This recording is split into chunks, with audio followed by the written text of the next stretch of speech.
Hey, my name is Aaron, and welcome to Homebrew Terrain.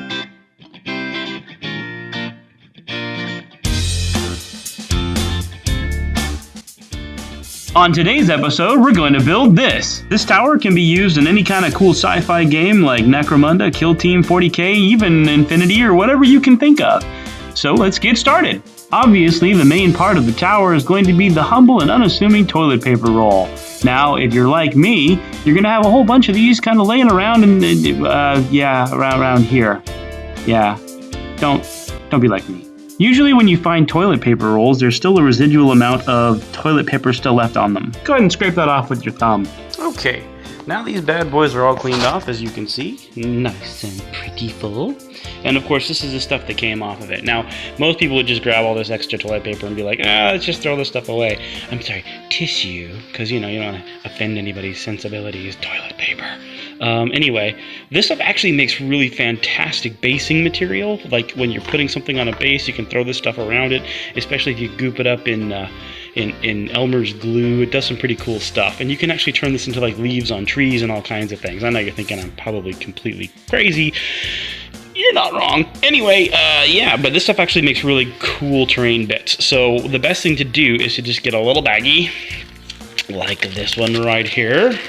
I like the ones with the big, wide, zippy locks on it because then I can see that it's closed and I'm not completely stupid. Anyway, so then you put this stuff in the baggie and just save it for later. So as you can see, I've taken the liberty here of making a little sketch of what we're going to be making. So basically just these two identical little towers and some bridge work that goes between them. I'm trying to keep it as simple as I can this time. Along with this, what I like to do for like measuring and all that stuff, I got my little rulers and I got tape measures and things. But more importantly, what I like to do is I like to have a myriad of different models, and yes, ignore my painting here because most of these aren't done or even close yet, but you'll get the idea really quickly. What I'm doing here is I'm getting different base sizes, to create models with, so I know exactly how big I need them to be. It just saves a lot of time from trying to measure. Like I believe this was like a 50 millimeter. I don't even think I have millimeter. I mean, I'm in America, so everything here is screwed up. I mean, standard. And so, we don't know how to measure anything properly here. So anyway, that being said, so what I do is to make it easier on myself, I just use the different base sizes from different models. Now, I think this represents pretty much all the different base sizes that there are in standard stuff. I mean, obviously, there's a lot of different sizes you can use, but from biggest to smallest, so, So, what I want to do here is I want to make this a cool little tower, like I was showing you here. So the tower is going to be like this. But the problem that we've got here, if you can see, I want it to be more than... so this is a pretty good size here. And so when they're up here, they're going to be on the second level. So there's a little area up here that's not represented. So what we have to do, of course, is we're going to put two of these together. Now... there's a lot of different ways you can do this, believe it or not. And the easiest way, of course, would just be to kind of crumple part of this in and just shove it together, which isn't going to work out for what we want it to do because we're actually going to put a disc right here. So we're gonna leave these two separate and then glue them together using the disc. So let me go ahead and show you how we're going to do that. I'm going to create a tab on the end of this so that I can fold over and glue on to the platform that I'm going to be using. So what I'm going to do here is I'm going to use my ruler and I'm going to measure a handy 1 inch in like this. And then, let's see if I can hold my camera in place. After I've got the measurement in place, I'm going to take my pen here and I'm going to hold it up against the table and not move it, and then I'm going to have to roll this around on the pen at exactly 1 inch so that I make a solid mark all the way around. And that's going to be an important mark. I have my 1 inch line drawn all the way around, and now what we're going to do is I'm going to make little cuts into this using a very expensive piece of equipment that I got at the dollar store. Actually, these are Fiskars. Ooh, these are fancy brands. Just don't tell my wife I have these. She's probably going to get really upset. Anyway, we're going to go ahead and take a snippet out of these, and we're going to make a small cuts all the way around. And I'll show you how we're going to do that. Here I got some cuts into cardboard. And now what we're going to do is we're going to go ahead and we're going to fold them down because, yeah, awesome. Now, I'm going to do this one-handed because I am amazing at something. I'm not sure what, but as soon as I figure it out, I will let you know. And there you have it. Completely folded down. So there you have, so you can put it down like this, and you see how it sits kind of basically flat and even, which is good. That's why you want to have that 1-inch mark on there so you know exactly where to fold it at, because when we put it up here, we're going to have a base sitting on top of it, and you don't want the base to be sitting at a funky angle, you know, so that it doesn't do what it's supposed to do, because that would be, you know, bad. Okay. Because when you put your models on it, you know, it's all tilted, it would be like, whoa! And then, yeah, this is solid sound effects. Okay, there you go. So that's what it looks like. And now on to the next step. We're going to do the exact same thing to this one. And there you have it. Both of them are now done. So now what we're going to do is we're going to take one of these bad boys and we're going to glue it on top of the other one. Like that. But there's going to be a piece of cardboard in between them. Yay for cardboard. What I have here is just some cardboard, like the tabs that are on a cardboard box. And I just took an X-Acto knife and I sliced them off. Now, I did this a while ago, and I just kind of have a pile of these sitting in the closet. My wife is like super happy about. She loves it that I keep, you know, piles of cardboard in the closet. Anyway, so yeah, I just have a couple of these things, and then you just grab one. Like we'll use this one. This is good. And then we're gonna make a circle out of this, basically, and cut it out. And we're gonna do that by taking one of these bad boys right here, and we're going to put it just like this. Now I want this to be big enough that my Tech Priest Dominus here guy can stand on it easily. So he's going to need to have, what is that, a 50 millimeter base? So what I do is you just measure it out like this. So now I know that I want to have a certain amount of distance between him and the pole or the post in the middle, this bit, and then him and the edge of the circle, which would be this bit here. So, you know, so that way he can be placed up there easily, and all of his little bits and bobs can bang into stuff as he moves around, or is positioned differently. So that's kind of how I want that to be. So we're gonna use this guy plus this guy, and we're gonna put them together. So now we have this distance from the middle. So we know that this is the distance of the circle, or the circumference, if you will. So what we're going to do now is we're going to start drawing some circles. I'm going to take this bad boy here, and I'm going to draw a circle on my cardboard so I know where the middle is, and then from there I'm going to measure out to that distance, and I'm going to spike it around, and then I'm going to find something like a cup or a plate or a bowl that's about that size, and I'm going to do a circle around it and show, and then that way I'll have the perfect circle for it. Now you can use a compass or a protractor or any of that other stuff if you've got one, or just, you know, take a little toothpick and a string and, you know, pencil or whatever you want to use to make that work. So as you can see, I made the circle using the toilet paper roll, and now I'm going to use this lovely lid to my sugar bowl. I'm sure the wife won't miss that at all. Just make sure I put it back when I'm done, and then I'm gonna draw a circle around that bad boy, and then I will have the circumference almost perfectly for what I wanted. I'll have the circle that I need, and then we'll commence the outcutting from there. I went ahead and made my circle. Because I know that I'm going to make exactly the same thing on the other side, I'm going to go ahead and when I get this thing cut out, I'm going to cut out another one of these bad boys. That way I can kind of streamline the process, and I don't lose the bowl to the sugar lid, or because then the missus will be cranky, and we want to try to avoid that as much as possible. Now, because cardboard is a little bit tricky, and it has a tendency to not like to be shaped or folded or molded into things, because the little serratedness inside there will collapse and it'll fold in on itself. Let me show you how I do this.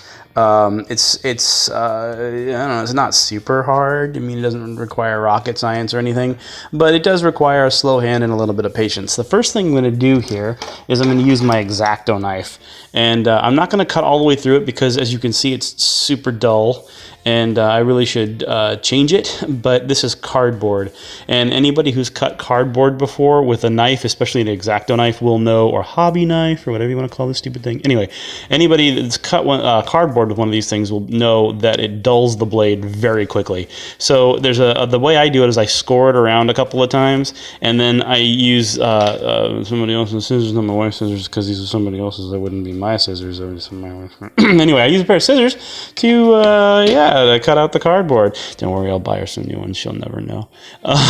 Anyway, so yeah, that's how it works. So that way I get it started and I don't mess with stuff too much. So I know that this is kind of a thing we probably should have talked about before anything else when you start cutting stuff. But yeah, if you don't have one of these cutting mats, I suggest very seriously that you get one. These things are worth their weight in gold, and they'll keep you from cutting, you know, your wife's table, which would end in problems. Anyway, not that I would know that from personal experience, mind you.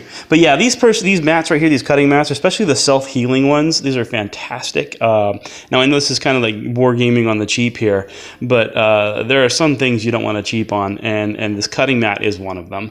I love this thing. I've had it for years, and it's definitely proven itself time and time again in the heat of battle as I'm creating things, and it's protected the stuff that I didn't want to get destroyed. So yes, you always, you know, slide this underneath what you're about to cut out so that you don't do it on the table. All right, on to the cutting. Okay, so here you can see I have both my discs cut out. Using that technique that I talked about, where I scored it first with the X-Acto knife, and then I used my somebody scissors to cut out the remaining pieces. And then, of course, I have 4 of these bad boys, because you're going to have one on the top and one on the bottom, like that. And you have to make that noise when you put them together. Otherwise it won't work. Now, I know a lot of people could say, well, why don't you just cut out the middle here and then just slide a piece through and then you could just glue it in place. But then you run into all kinds of structural issues, because sometimes the platforms can they can slide through and then cut at an angle or do some weird stuff, and you have to add joists and supports, which we're actually going to do anyway because they look pretty badass. But that's why I don't do that. And then also, one of the other things that I did here is I made the platforms themselves actually pretty big. Normally you wouldn't make them that big, but like I said, in this particular case, I wanted a platform that my Tech Priest Dominus could stand on pretty easily and get around and call people bad names and, you know, do stuff.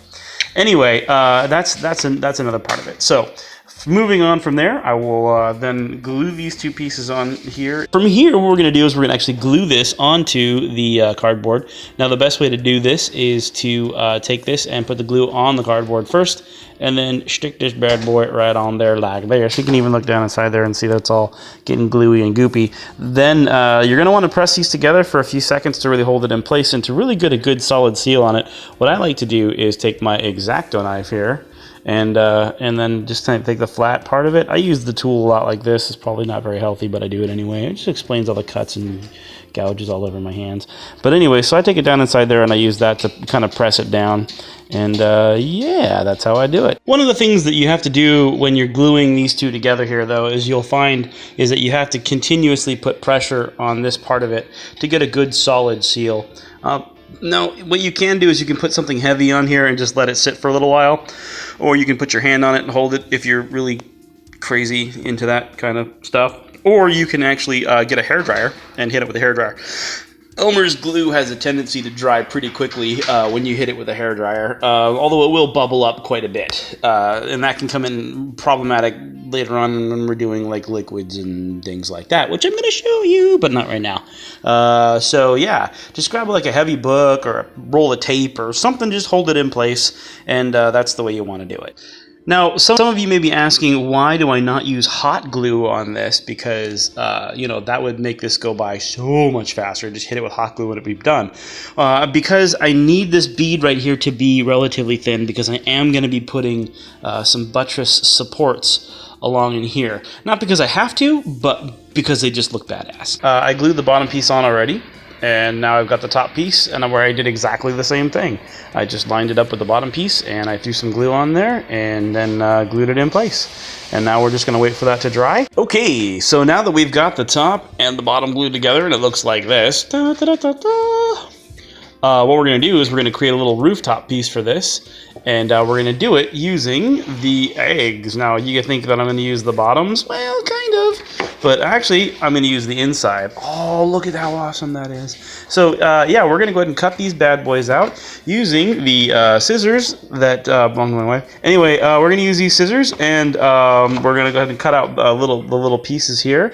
And then we're going to use this as the base. Use this piece as the base to stick it on, and then we're going to glue that on top of this bad boy. So we're gonna have a little spire coming up off the top. Taken the piece out of the middle of this, and I have cut it out. I cut the top part of the little egg crate out, and I cut it into 4 little sections. And what I'm gonna do here is I'm going to hot glue it. Make sure I get this the right way. I'm going to hot glue it like this in a 4-way deal, so I'll have a little guy. And that's the reason I'm using the hot glue here instead of regular glue is because when you're dealing with the egg crate, this material is very spongy and it's very thirsty. It likes to drink up glue like crazy. So you can use Elmer's glue on this. It's not a big thing, but just you got to be really patient with it because it's gonna take a lot of glue and it's gonna take a lot of time. You take the hot glue here, and you just shoot it on there a little bit. It doesn't take a whole lot. A little bit of hot glue, just like that. Okay. And then you set that down. And then you take this piece here. And again, with one hand. Probably not the easiest way to do this. And then you squish that on there like that. Making sure that you got it lined up the way you want it. And then you just, you wipe off the extra with your thumb.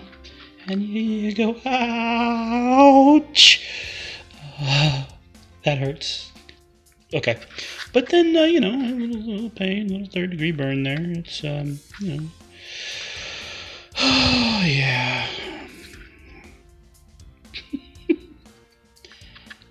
Don't be like me. Don't be like me. And we're just going to do this one more time on the side, so that's how we're going to get that all there. And you see all the gaps and stuff, but don't worry, because we're going to create some fleur and declarations to cover all of that up. It's going to be awesome. So now we're going to go ahead and make the dome that this thing is going to be sitting on. So it's actually going to be sitting on top of a dome on top of here, because that's going to look awesome, right? So right now it just kind of falls down in the hole. I mean, I guess if you really wanted to cut shortcuts here, you could just cut a little circular top off the thing here and glue it in place. Kind of like the same way we glued it on here. You could just cut little staves in here and fold it down, and it would make a little flat platform that you could glue a flat piece onto if you wanted, and then just stick that on the top and add some decorations, and I guess that would look all right. But we want to take this to the next level. We want to make this awesome sauce. So what I did was I took this toilet paper roll here and I used it to create this circle. Then I drew the X in the middle of the circle using the ruler and circumference and all that good stuff. And what you're going to do is I'm actually going to do it again. I'm going to do even more lines through here and here. And these are going to be you're going to cut these out on the inside, and you're going to use these as the tabs to glue down inside here. That way you'll have the dome. Now what we're going to do is we're going to make triangles that come up like this or like this, and then we're going to roll those over and glue them to each other, and that's going to create a really cool dome effect. And then with the right amount of paint and some texturing, it's going to look awesome. So now I'm going to go ahead and draw up the triangles. So when you're done getting this all drawn up, this is kind of what it looks like. So what the idea here is that you're going to cut these little triangles right here out of the middle and then fold them in. And then these triangles right here are going to be cut out, and they're going to be folded up, and then they're going to meet together at the point at the top, and they'll create this sort of cool dome effect. And so, of course, this is not very well scaled out. I did it just really quickly using my ruler and toilet paper roll to, kind of cut the lines really quickly. So obviously, I could be a lot more accurate here if I wanted to be. But in this particular case, because, again, I'm dealing with Necromunda, and I'm dealing with kind of like a broken hive city, and I want the terrain to be kind of old and broken and sort of like warped and stuff, I didn't really want to be super precise on it. So let's go ahead and get this bad monster cut out, and then it'll probably help a lot more for you to see it when it's done. So this is what this thing is going to look like, completely cut out, like a really cool throwing star. Something you'd see on top of a Christmas tree. Oh, Christmas tree. Okay, I'm not going to sing. Anyway, so the thing is, you're going to find out that this thing is really fragile. And it has like just little tiniest of tiny spots right here where it's connecting it. you know, and then down here it's all cut apart, and it's up here it's cut apart, and it's, you know, it's really flimsy, and it looks like, oh gosh, you're gonna rip it up. You can actually do this in sections. You don't even have to, like, I could rip these pieces apart right here, and then just take this one piece, and then, you know, stick it up on the top right up here, and then glue it in place, and then curve it, and then do the same thing with the next one, and the next one, and the next one, until I get it all the way around. It doesn't have to stay as one piece. I like to keep it as one piece personally, just because that's like how that's just how I roll. But you don't have to do that. So if it does come apart on you when you're cutting it out, which it absolutely probably will, especially the first couple of times you do it. Now what we're going to do is we're going to curl the ends here. So we got to curl these up very, very carefully. So the first thing we're going to have to do is we're going to have to crush out these bits in the middle here, just gently. I like to squeeze them down and crush them out. So then it becomes more permeable and you can work with it. Permeable, that's my big expensive word of the day. I got to be careful. I don't use too many of those kind of words, because if I do, then this won't be a cheap video anymore. I use big expensive words. Anyway, so yes, moving on. Now we're going to curve these bad boys up, and I'll get them into place. So if you've done your job right, then it looks kind of like a dead spider. And so what we do here, I see mine broke, which is no big deal. Anyway, so what we're going to do now is we're going to actually glue this bad boy onto here. What we're going to do is we're going to put some hot glue on this little corner piece here, and right where that line is, and then on the back side though, and I'm going to glue it right into place right here. I got it all glued in place there. It doesn't have to be pretty because no one's going to see that. One of the things that I did wrong here was I actually forgot to account for the circumference of the circle of the dead spider piece here being slightly smaller than the circumference of the toilet paper roll. So you're going to have them a little overlapped here, which, you know, honestly isn't going to be that big of a deal, especially because, again, this is all Necromunda-y junk terrain kind of thing. So you want to kind of have it look almost like orcs built it. You know, almost, because there's not much difference between, you know, that. So then what we're going to do is we're going to basically put these guys together basically the same way, and it'll be slightly flat on the top when we're done, and these guys will all be crushed together in a really kind of a cool little dome pattern. And so now what we're going to do is we're going to run some hot glue on the beads here and put it all together. Okay. So once you get it all glued into place, it's going to look something like this. And I know you're thinking, wow, that looks terrible. And you're absolutely right. But we're not done yet! Jeez, you're whiners, I swear. Can't take you guys anywhere. So the next step here is we're going to take the hot glue and we're just going to cap this bad boy off like so. Okay? And then we're going to start adding the flourish. And once the flourish is being added, my camera won't focus for some reason. Once the flourish is being added, then we're going to, it'll look a lot better. And we're going to hit it with some paint and some rust and some details, and it'll look really cool. All right. And remember, so far, all we've done is used 2 toilet paper rolls, the lid of, or one of the lid flaps of a cardboard box, and a couple of pieces of an egg crate. So altogether, I would say that so far, we've used less than $1, way less than $1, probably like 10 cents worth of materials here. So just keep that in mind as we're building this. Well, fantastically enough, I was filming along just fine and things were going great, and my camera died. So I was like, "God, that's great. I'm just going to keep building and not even know it because, you know, thanks for telling me, stupid phone." Anyway, so this is kind of where we're headed with the towers. Now, to kind of show you what I did here, I'm going to go ahead and I had to get caught up real fast, and I did this one. So this one here is just a quick put together for that one there, because yeah.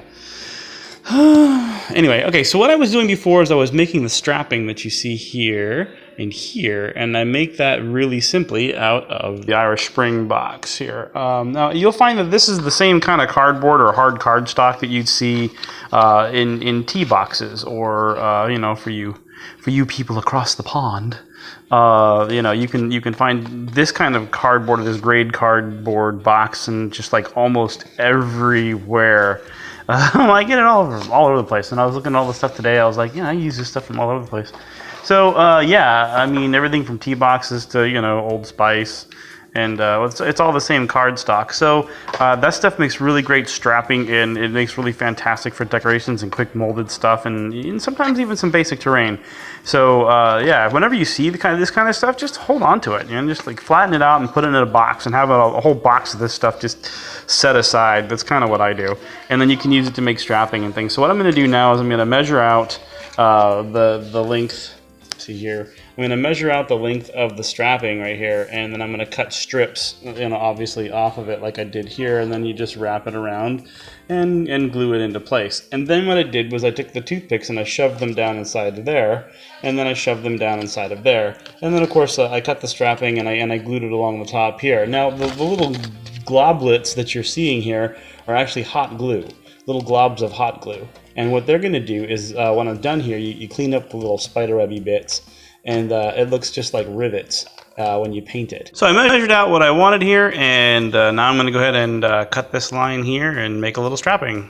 And I'll do a bunch of these, actually probably 4 or 5 of them, and I'll use different boxes and stuff to do it, but they'll all end up being about the same. I dabbed a little glue on there, and I'm getting ready to wrap it around now. So what I'm going to do is I'm literally just going to wrap it around like this. And then when you get to the spot where you're ready to glue it on, you just kind of trim it off and glue it in place. And there it is, and we're moving right along. We got the top and the bottom, just like that one over there. All right.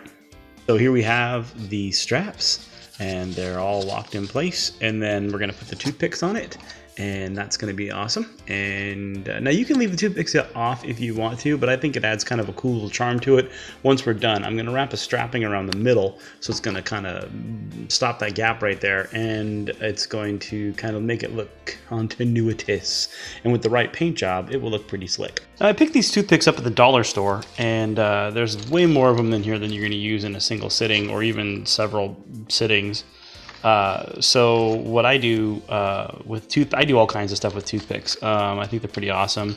They're easy to break off, so you can like snap them at certain places, and you can use them for flagpoles, or you can even use them to pin big models, which I've done.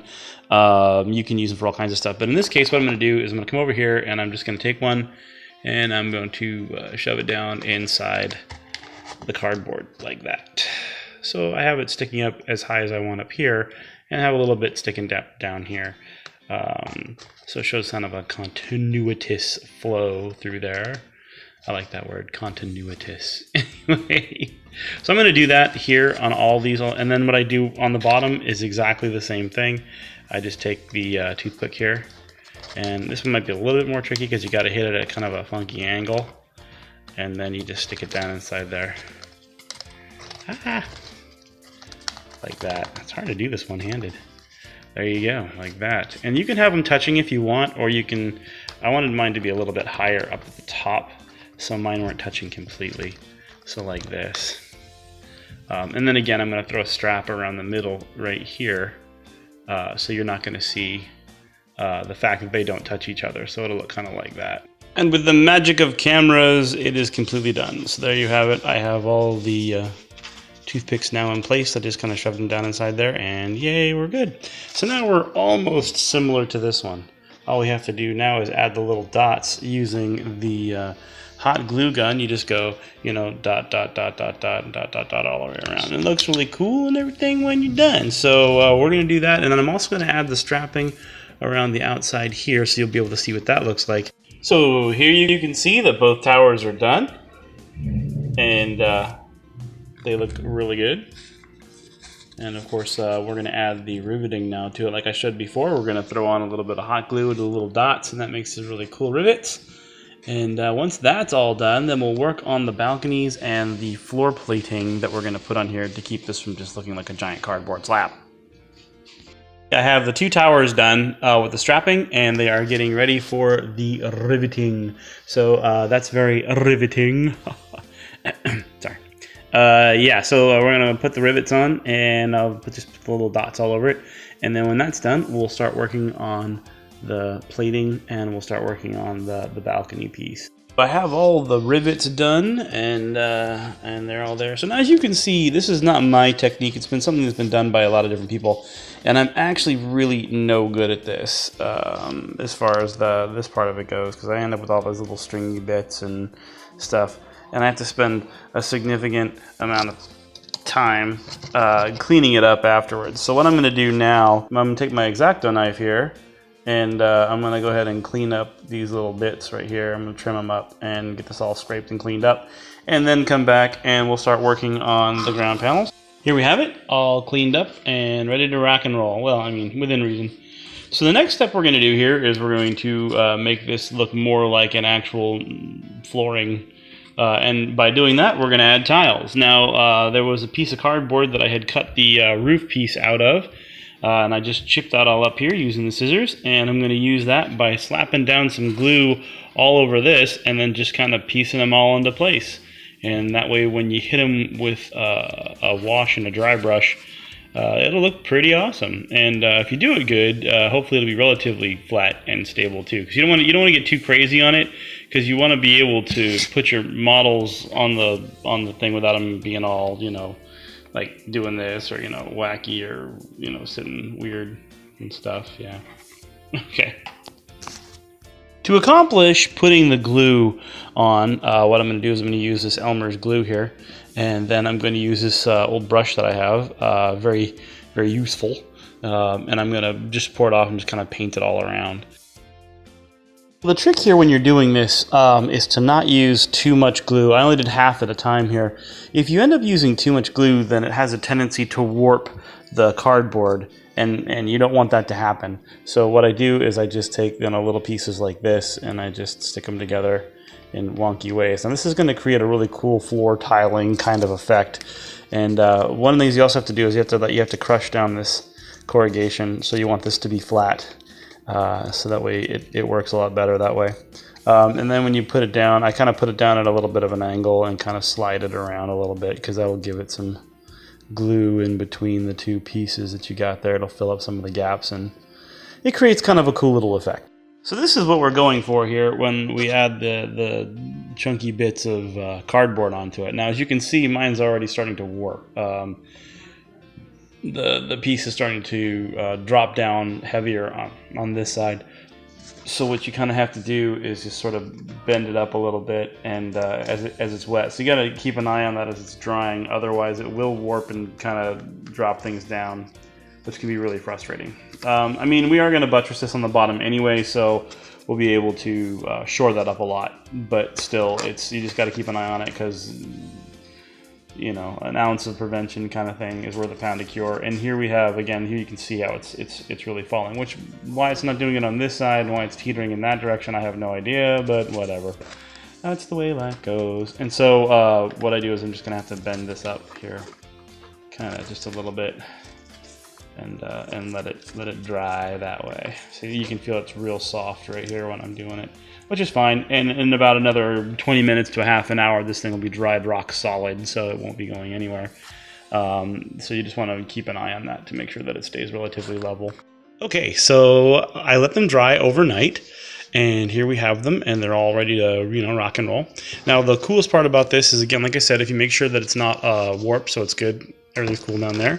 And then you don't have wobbly model syndrome when you put your little, because you always want to choose the smallest space you have and kind of check it out, because sometimes they'll fall down in little cracks and crannies, and you don't want that to happen. So, you know, you want to keep it as tight as you can, and but you still want it to be kind of broken up and jaggedy looking, which is really going to look cool when we're done. So we're going to have this dude, so he can pretty much go anywhere, and there's not a problem. See? Yay! Okay. So the next step, of course, is to add the railing. But we're not going to add the railing just yet. We're actually going to come under here and give a little bit of love to the underside because we've been spending all our time up here, very little time down here. Now, again, you're not going to really need to do a whole lot to the underside because, you know, it's no one's ever going to see it, or at least not very much anyway. So we're just going to do some basic stuff to the underside, like just give it some basic textures and stuff, and we'll do that when we paint it.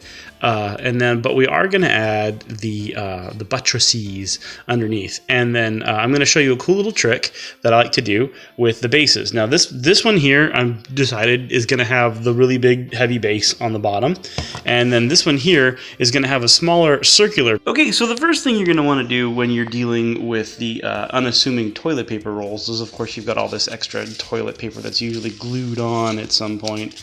What we're going to do here is we're just going to go ahead and remove that. Do something like this, then the second base will be another platform layer that we're going to put on it. So that will be cool also. This piece of cardboard right here is actually pretty perfect for what we're going to do because it already has a 90-degree angle on it, which is kind of nice. So what we're going to do is we're going to use this as a 90-degree up in here. I can get my camera in there like this, and then I'm going to carve around the outside of it like this, so that it has a really cool U-shaping, sort of a sweepy little metallic buttressy thing to it going on. Now, the trick here is that you're going to do this more than once. So what I'd like to do is I like to actually fold it up into the cardboard into pieces and then kind of cut it out all at once so they're all pretty uniform. Because you're going to have, let's see, on here, we're probably going to do 4. So I have one, one on each sort of thing there, and that'll keep it looking cool and give it the support that it needs. So you can put heavier models on here. I mean, as it is right now, it's already pretty robust. Now that the glue is dried, it's pretty rock solid, and as long as the base holds out, you could probably even put like greater demons and things like that on top of here. It's going to hold out. But what you're going to be doing with a greater demon and Necromunda, I have no idea, but that would be one epic story. So I took my handy pen here, and I took my special ruler, this guy right here. This has cost me a huge amount of money at the dollar store because it's got that real cool magnifying ability in the middle that I never use for anything. Anyway, so what I did was I basically just measured the top of this to the end of this out here. Then what I did was I just drew the square. So this is the end over here, and then it goes from the bottom. So the bottom to the end, and then I drew the cool little circle using my very expensive Canadian Dry that I just happen to have lying around. And then what I want to do is I have a sweeping piece out like this so that it will help support the model itself when I'm done. Now I'm going to cut this piece out here, and then I'm going to use that as a template to cut out a couple of more. Now I want to glue them together so that I have 2 pieces glued together so they'll be really, really thick. Because again, I want them to be able to support the model and look really awesome, especially when I start adding details. So I was going to take it easy on you guys, and I was going to show you, this is what it looks like when it's cut out. Like this, right? And then I was going to have 2 of them, see, because this is the one I originally drew. And you have 2 of them, and you glue them together so you get a nice solid piece. And then you take that and you glue it up underneath like this when it's all glued together and it's all solid and everything's pretty and it all comes together, and yay. But I'm not going to do that. You know why? Because you guys are adults. Well, except for you. You're not an adult over there. Yeah, I'm watching you. Anyway, so the thing is that because you're not adult, you're not kids, I'm going to show you a little more advanced technique. I'm going to cut this guy at a 45-degree angle. I'm going to take this lovely triangle piece here, again, one-handed, which is awesome to do. And I'm going to have this like this. And let's see if I can get these guys to stand up. Huh, fat chance. Anyway, what I'm going to do here, I'll show it to you upside down, is I'm going to take these guys at a 45-degree angle here. And I'm going to glue that into the middle there, like that. And then I'm going to flip this bad monster upside down. And I'm going to stick it up underneath here. Bang. Like that. And that'll give it a fierce amount of support. And it also increases the footprint of the base significantly. And as you do that for multiple pieces, which I'm going to do. I'm going to do 3 of them instead of the original. I was just going to originally do 4 of these in every direction, which is, it looks okay. But it's kind of basic. But I'm going to do 3 of these with the triangle piece like this. And so when I do that, then it'll be really cool. Now what I'm going to do here is I'm going to use hot glue on the thick edge of the cardboard here, and I'm going to stick that here, and I'm going to hot glue these together first, and then I'll hot glue the other one on, and then I'll hot glue the base down the middle, and then I'll hot glue the whole monster onto there. And there you have it. This is what I'm talking about. So we have this lovely little piece here, and I hot glued it together. I threw the glue down the side, and then I glued it together down the middle. Now I also made the weld in here look I should say the glue in here is pretty junky looking, because I wanted it to look like it was a quick weld job. You know what I mean? Somebody kind of slapped it together and they didn't really care because no one was going to see it, and chances are no one's really going to see it much anyway. But it'll add a little bit of extra awesome when we're done. So the next step, of course, is to glue it underneath the model. So what we're going to do here is we're going to glue this underneath here, so that it becomes a support piece for the model. And then I'm going to do the same thing 2 more times. So I got 1 more cut out here. I'm going to cut out another one, and I'll do that. So I'll have 3 of these support pieces all together. I'll get them all glued up and show you. So I'm just going to put some hot glue right here on the surface, and I'm going to stick it on there. And here you see, I have it all glued in place, and it's all ready to rock and roll. Now, as you can see, this thing is a beast of a thing now. And whereas before it was kind of wobbly like this one, I can actually take my armature here and just set it anywhere on this thing, and it will hold it up quite nicely. And that's why we added this piece right here underneath and give it the little triangle thing rather than just doing the 2 pieces together. And it's a much more advanced technique. It's more advanced than just gluing 2 things together and calling it done. But in the end, I think it'll look way better. And we'll add some paint to that to make it look really cool, and we'll add some other stuff. Now, we don't have to really worry too much about doing the designs underneath here, because a lot of this is going to be textured from like the basing material that we use. And then I'll just use some painting techniques to make it look all dithered, as they call it. In the last few days since I've been making this, my lovely wife bought me a tripod, so hopefully now I'll be able to show you guys a little bit better what I'm doing, so I'll be able to do it whilst I'm talking to you. Yay! Rather than having to stop every time I go to do something. So as you can see, here we are with the almost finished product. What I had here was a box for the gluten-free all-purpose baking mix for making like pancakes and things with a gluten-free flour. Now, for those of you who aren't familiar, gluten is the Greek word for joy. So gluten-free substances are, yeah, well, that. Anyway, so what I did was I took the box and I folded it in half. And then I cut it in half. So it started off looking like something like this. Yeah, and then I just folded it in half and I cut it in half. So I got 2 halves, and I'm going to use those to wrap around and make the OSHA-approved gating, or the railing, as it were. And so what I'm going to do is I'm going to start off by moving everything out of the way, and I'm going to draw a little design in here to create what I want, and then from there I'm going to cut that all out and then fold it in half so it's a little stronger. And then yeah, so what I'm going to do to measure that, though, to make sure that I have it the right height, is I'm going to take the model itself. Remember I told you guys about how to measure with models, because nobody wants to have a gate that's over the top of your model's head. So since this is one of the smaller dudes that I have, this is my cultist guy here with a shotgun, because everybody needs a cultist with a shotgun. We're going to measure to the top of his head, which is right here. And that's the highest point that we're going to have as I do kind of like a little cool design on here. And that way I know exactly how to do that. So I'm going to go ahead and get that done, and I will show you the design when I'm done, because I don't want to draw it in front of you. It's boring. So I have this little piece that I cut out, and I'm just going to use that to trace, and I'm going to trace it like this. So I have it on here like this with my hand in the way. Isn't that awesome?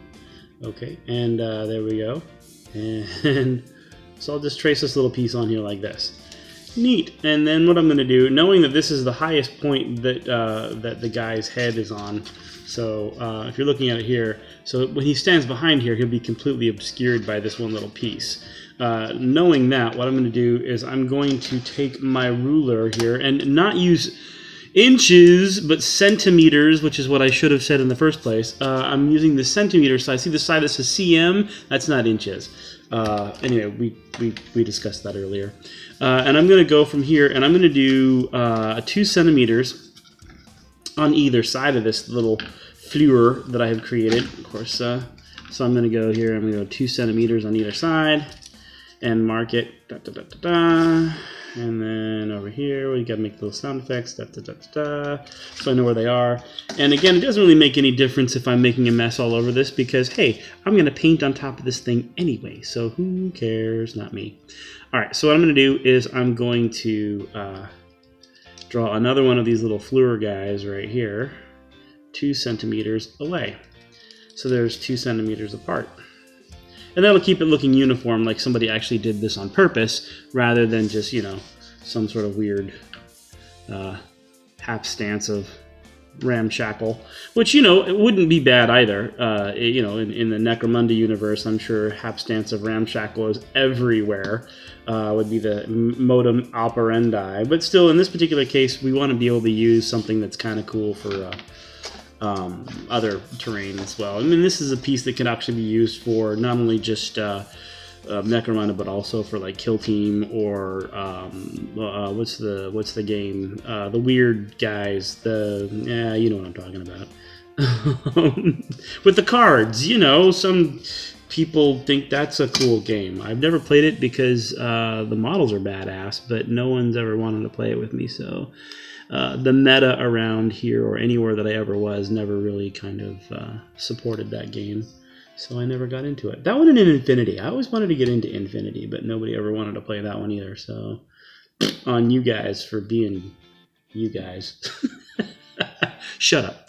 Anyway, yeah, so this is what it's like hanging out with me, if you've ever wondered. You'd be like, oh gosh, now I see why I don't do it. So here's what I've done. I'm going to cut along here on the outside, and I'm going to leave the inside stuff here, and I'm going to cut along the bottom here. So what we're going to do first is I'm going to take my ruler here, my trusty rusty ruler, and I'm going to put it on the tips of all of the galios here, the little dealios that I created. I'm going to fold them up against the ruler because I want to create a little crease right here. It's a little too flimsy like this. So I'm going to glue these parts together here, and I'm going to cut them out, and it'll be nice, and it'll be very robust that way. So, what I'm going to do now, I'm going to take my paintbrush here. I'm going to crease it up. Now, how awesome is that? Huh? And then to add awesomeness to awesomeness, I'm just going to go ahead and throw some glue down inside here. I don't want to use hot glue on this because in this particular case, the hot glue will actually be too thick and it will cause the paper to not stick right and not be what I want. It won't be what I want. Okay, so there we have it. Now it's folded in half and it's a lot thicker and it's ready to rock and roll. And then we're going to use this as a template to create another one on here. So I'll create another one on here using this as the template once it's all cut out. And the reason I need 2 of them is because one of them isn't long enough to go all the way around. And that's just the way it rolls. So while I'm waiting for this to dry here real quick, I just want to show you guys, like, so this is going to be the outside of the shield or whatever as the wall piece that goes around. And so one of the things that I'm going to do is I'm going to use these little plastic buttons that they look like gears. And I bought these bad boys from, where did they come from? Walmart. I got like a bag of like 50 of these things for like $1. So they're super cheap to get a hold of, and if you want, you can pick them up like that. Now, my wife, also another thing you can do, and actually I've used this to great effect in the past, these are little pre-cut felt pieces that you can get from like the dollar store, or you can get them from all kinds of different places. And my wife uses these on her little dollies that she makes, and she likes to give them little hearts and things like that, which is, you know, it's all cutesy and stuff. But in this particular case, you can just take a little bit of something there and glue it on there, and it adds just enough texture to it so that when you go back and you dry brush over the top of it, you can paint the whole thing black and then you dry brush it silver or whatever, and then you add a little bit of a wash to it. This will eat more of the wash than the rest of it will, and then when you dry brush it, it gives the kind of this crazy cool texture that makes it really neat. I'm going to throw some gears on these bad boys just because they're going to look awesome when I'm done. So you can not use anything on there, or you can hand paint stuff on there if you want to. Like, I know some people who are really into this can like do some amazing hand artwork that they do on like on the side of their the Titan war machines and stuff. And you look at some of the crazy artwork that they have on those guys. Anyway, I've got a whole bag full of just stuff that I can use, like little gears and buttons and keys and knobs and things. So I'm going to do some cool stuff on that because of that. Why not? I have it. I'm going to use it. Okay, so now that it's kind of mushy, but it'll still kind of work. I hope we'll find out. And so then what I'm going to do is I'm going to start cutting it out. I'm going to go to here, like this. And then I'm going to trim off this bottom part here using these very nice scissors that are not mine. We talked about that. This is the part where I play montage music and I speed up video or something. And, for all intent and purpose, this doesn't have to be exactly perfect just because, again, the nature of what we're building this for. Again, if this was like high elf terrain, for like a fantasy high elf thing, then you would want this terrain to be super exact and ultra precise, and everything would have to be perfect. You know what I mean? And I have high elf stuff. I mean, I've built things for the high elves before, and it's I like to do it in Photoshop though, because then I get all my templates down beforehand. That way, I don't have to worry about measuring a whole lot. And it looks slick when you're done, man. I've built bridges and towers and entire villages or cities even of high elf stuff that's all blue and white and golds, and it's got all the precise and cool little fleurs and lots of little intricate cutting out things. That's totally fine. Being Necromunda or even Killteam, I can't imagine that this would be like a super highly precise, I don't know. I mean, like in the Warhammer universe, if this was like an Eldar thing, you'd want it to be, kind of organic looking bone structure, or you'd want it to be like more precision to it, Even the Dark Eldar would have, or I'm sorry, do I call them Drukhari now? I don't know. Eldar, Drukhari, are just elves. Space elves. They're gonna have the more precise looking stuff. You know what I mean? More metrically, whatever, more pleasing to the eye, as it were. Like even in the Imperium, everything would just be kind of like sort of bulky and rounded. Everything's kind of boxy. It's like it'd be like what would happen if Volvo took over everything. No offense if you drive a Volvo, it is what it is. Now, I have found that when you're gluing this stuff onto the model itself, especially in long strips, you want to kind of hot glue a little bit as you go. Otherwise, the hot glue gets too cold on the back end. So there you have it. There's the piece. As we're gonna do that, and we're gonna use this as the template to mark it out on this piece here, and then I'll be able to fold this one over and do the exact same thing. Then we'll have two of these things. So let me go ahead and get back to you once I'm done with that, because you don't want to watch me do this all over again. That would be really boring. Okay, so we're going to go ahead and cut this out here in just a minute and then use that one. But in the meantime, I'm going to show you how to glue this bad boy on place. Now, you can either glue it on this way or this way. It doesn't really make any difference because you're going to paint over this anyway. I like to have this on the outside so it kind of gives me some reference of where I'm gluing to, or you can go on the inside. What you're going to do is you're going to put this part right here. So we'll look at one of the pieces here. So this part right here is going to fit right in the middle of this line here. So we do it like this. So that way there's a little bit hanging down on the bottom, and it goes around the edge like so. And then when you're done, it'll look something like this. You with me? All right, so now what I'm gonna do is I'm gonna hot glue this bad boy in, and we're gonna get her started.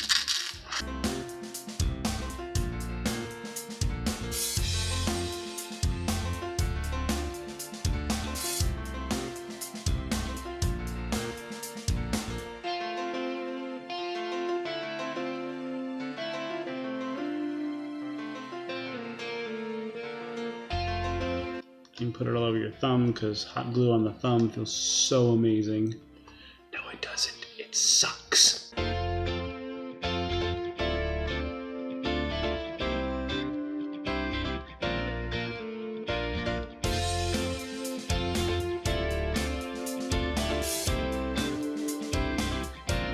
And it should look something like this when you're... Okay, so I'm about to glue the second railing set on here. Now, instead of gluing it directly onto like this and then going all the way around, what I'm going to do is I'm going to leave a gap, which is exactly the width of this piece of cardboard, because this is going to be my bridge that goes across here. And of course I'm going to put some linking system, this is going to be raised up a little bit, but still, you know, you want to have at least this much of a gap here so that you have something to link to it. So I'm going to start this right here and glue it around like that, and then trim it off on this side over here. So yeah, that. And there we have it. It is currently glued in and ready to rock and roll. And so now we are ready to add the fleur. So what I'm going to do here is I'm going to take these little guys right here that I talked about earlier, and I'm going to glue them on here with a hot glue like that. So we're going to do that one at a time. So I'm going to take the hot glue. I'm just going to make a little dollop on there like that, and then I'm going to take this little guy like this and just stick it right down on top of there. Blam. And it'll look something like that. Okay, so here we have it. All the gears are glued on and in place, and they're looking pretty good. And then of course I stuck a little key and a little hole in the top. I had this little key piece right here. I just stuck that right down into here, and yeah, I like the way that looks, so I'm keeping it. I don't care what you say. And so that's going to sit there on top, like so. So to fix that up so that it is a permanent attachment, I'm going to take the super glue or the hot glue. Super glue. I call it super glue. Take the super hot glue, and I'm going to just stick that right down in there like that. And once that cools off, that bad boy's not going anywhere. This is the first tower, and it looks pretty good, I would say, for, you know, a piece of cardboard terrain and some glue and bits and bobs.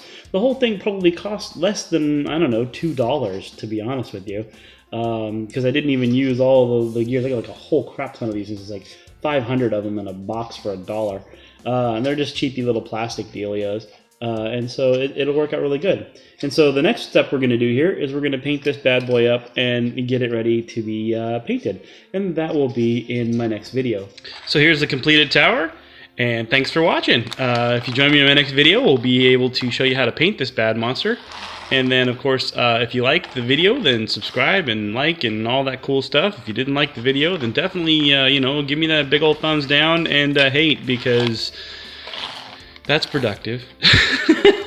Okay, well, thanks for watching, and I hope to see you again in my next video here on Homebrew Terrain.